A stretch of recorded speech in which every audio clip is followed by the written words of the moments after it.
Сәлеметсіздер ме оқушылар? Тарих пәнінің мұғалімі Оразбаева Роза Саттарқызы.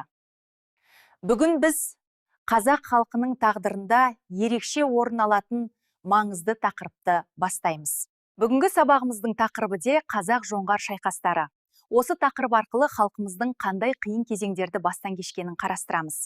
Сабақ барысында біз жоңғар шапқыншылығының себептерін және қазақ халқы бірлігінің маңызын талқылаймыз. Сабақтың мақсаты барлық оқушылар үшін Аңырақай шайқасын сипаттайды. Көпшілік оқушылар үшін Аңырақай шайқасын Орбұлақ, Бұланты шайқастарымен салыстырады және талдайды. Кейбір оқушылар үшін шайқастағы хандар мен батырлардың ерлігін мәнерлеп түсіндіреді. Бағалау критерийлері: Аңырақай шайқасындағы батырлардың ерлігін суреттейді. Сабақты ұйымдастыру: Салқам Жәңгірдің тарихтағы орны тақырыбындағы мазмұндамаларды талқылау, бағалау. Оқушыларды сабақтың тақырыбы және мақсатымен таныстыру. Мәтін мен жұмыс. Мәтіннің пирамидасын толтырыңыз. Дерек не туралы? Негізгі тарихи оқиғалар. Негізгі тарихи тұлғалар. Сіздің қорытындыларыңыз.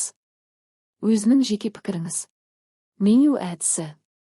Түйіндеме жазу. Оқушылар сендер хан немесе батырға түйіндеме жазасыңдар. Қазақ жоңғар қатынастары туралы 10 факт жазып алыңдар.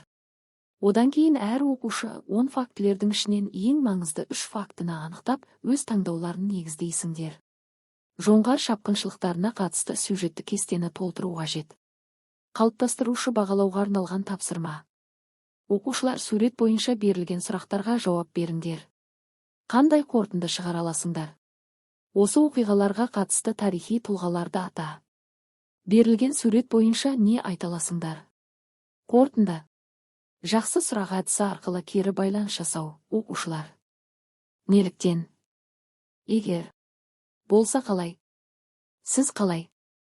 Деген сұрақтарға жауап беріңдер. Оқушылар үй тапсырмасы. Өз таңдауымен ерлік көрсеткен қазақ батыры жайлы ой толғау жазу. Назарларыңызға рахмет.